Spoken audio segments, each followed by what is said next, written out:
Did you sign your name on the dotted line for thousands of dollars to pay for your education and maybe also for your living expenses at the age of 18, only to now find yourself in thousands of dollars of student loan debt and don't know where to begin? Me too. Bless us, for we didn't know what we were getting ourselves into. Isn't that crazy? Oh my god. Honestly, we have to laugh at this shit because if we don't laugh, we'll probably cry, and I'd rather laugh than cry. So let's laugh together.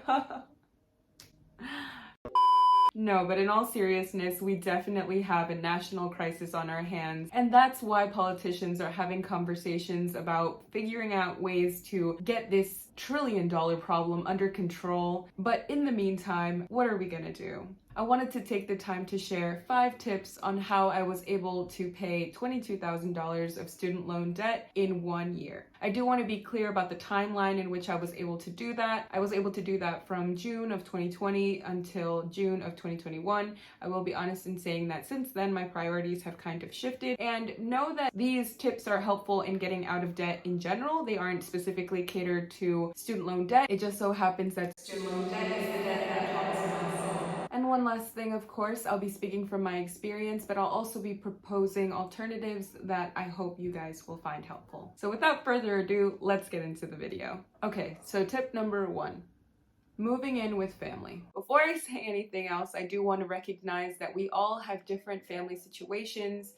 Maybe this is possible for some people and it's not possible for others, but I wanted to own the fact that the reason that I was able to throw so much money at my student loan debt is because I moved back in with my family after getting my master's degree in Boston. And for the first year that I moved back, the living quarters were just really tight, and so my mom wasn't charging me any rent.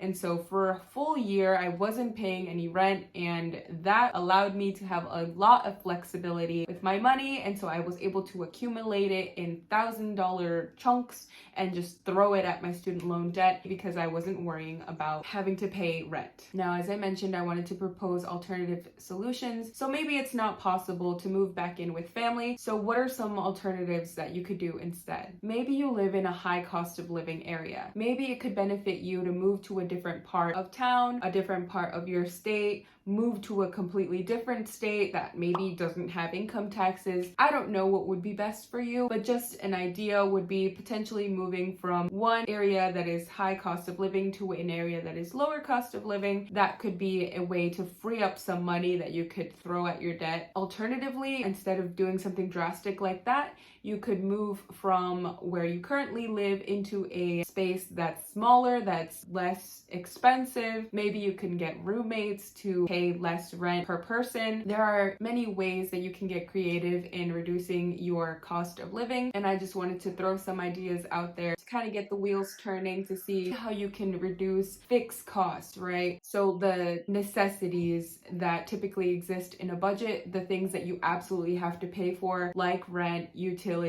Wi-Fi, your phone. If there are ways to reduce your hard costs, reducing those costs could free up some money that you could then throw at your debt.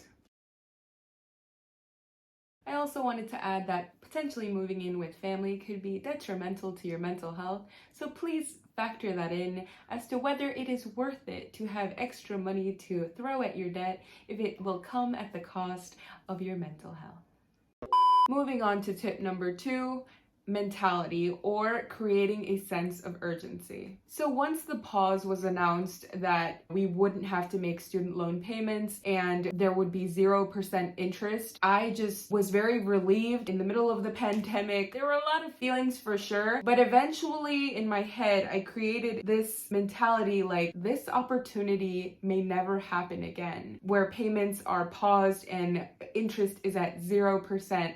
I need to take advantage of this. And so because I created that mentality for myself, it created a sense of urgency. And so I started hustling. I was like, okay, gotta accumulate all the money, throw it at my loans so that I'm taking advantage of this opportunity that may never come again. And so creating that sense of urgency allowed me to take action. I felt really motivated.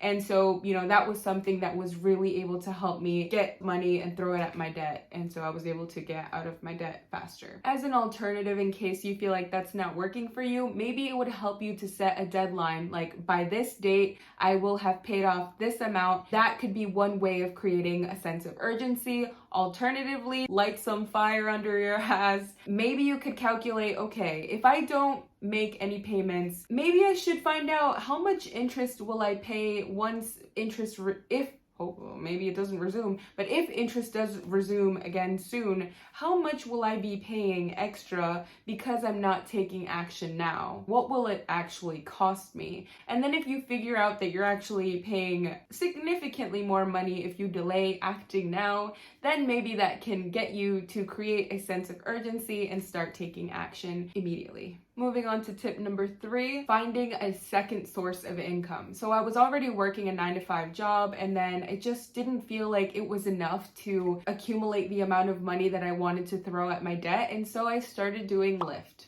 I was able to earn, I think it was about $7,000 through Lyft. There were a lot of challenges, like the initial challenge of doing 100 rides within, I believe it's a 30-day time frame. I was able to get $1,700 if I remember correctly, and then obviously I just kept doing like other small challenges and stuff, and over the course of the summer I was able to accumulate $7,000, which I threw most of that money to my debt. I'll link in the description and also maybe here the promo code that maybe if you're interested in accumulating this summer a good chunk of money to throw at your debt. That's what I'm going to do again this year, so I'll link my promo code here so that you can do, I think it's like 100 rides or so, and get like a large chunk of money if that's something that you're interested in. Alternatively, you don't have to do Lyft. Maybe you want to do something else, a second job at like a nearby store, or maybe you can find a way to make money online. The whole point is to find a second source of income and then using that income to throw at your debt. So whatever that side hustle looks like for you, using the skills that you have or using materials that you have available to you, maybe it's selling things that you own and then you put it on Facebook Market. Whatever it is, just kind of being creative, looking around. See, I knew I had my car that I don't even use it to go to work, and it's just kind of sitting there, and I was like, what am I doing? Like, that could easily be a way that I make money. And so I started doing Lyft, and I was able to throw more money on my debt. Get creative and you'll be able to accumulate the side money to throw at your debt. Moving on to tip number 4, salary negotiation. I luckily was reading a book about personal finance. It's called I Will Teach You to Be Rich. I have mentioned this book many times in my videos. It's so good, but basically that book got in my head, like, as soon as I get a salaried position, I need to negotiate my income. That's how I move every time I'm moving into a different position, whether at the same company or at a different company. I'm always putting negotiation on the table. And so because of that, I was able to increase my income by thousands of dollars as a result of salary negotiation. If you do not ask, there is a high chance they're not just going to be like, oh, actually, we'll just pay you more money. That is not how organizations work. I know from experience, from being put into a supervisor position, that companies offer you, usually they offer you the lowest amount, and then from there, it's kind of up to you to ask for something higher, what you think that you should be earning, what you think is fair. If you don't ask and you just settle for the first number that they throw at you, it's very likely that'll be your income, and then you're stifling your income for years, potentially months. All I want to say is always attempt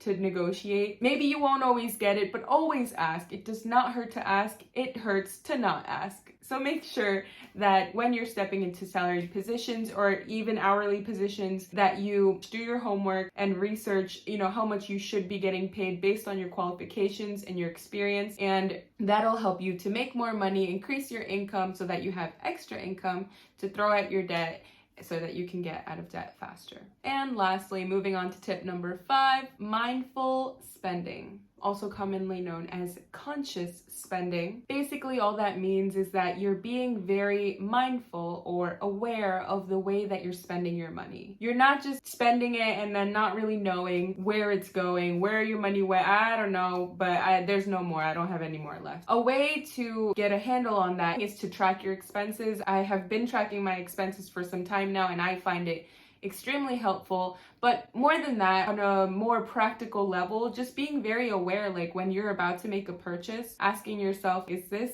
something that I actually want to spend money on? Versus swiping the card, putting the cash down, just being really mindful of the reason that you're spending money on whatever it is that you're spending money on. I know that I myself, maybe I still sort of do this now, but significantly less than I used to, is like emotional spending. So like spending money on food when I'm feeling sad, or spending money on clothing when I'm feeling, again, sad. Being mindful of emotional spending, it can be very dangerous to manage your feelings with your credit cards. You can find yourself in big trouble by doing that. And so I'm proposing that via tracking expenses, or even just asking yourself the question, am I spending mindfully in this moment when you make a purchase, could really help to free up that income that you may have been spending just mindlessly, right? Just you're not even thinking about it, just spending money. Maybe you'll find after a month of tracking expenses, oh, actually, now that I'm spending mindfully, I have this extra money that I didn't have before. And maybe now you can throw this money at your debt so that you're able to get out of debt faster. All right, y'all, that's all I have for you today. Thank you so much for taking the time to watch this video. I hope you found some of these tips helpful. Again, this is coming from my personal experience, but I really hope that you were able to pull at least one or two things from this video that will help you to get out of debt faster. Thank you again for watching, and I will see you guys in the next one.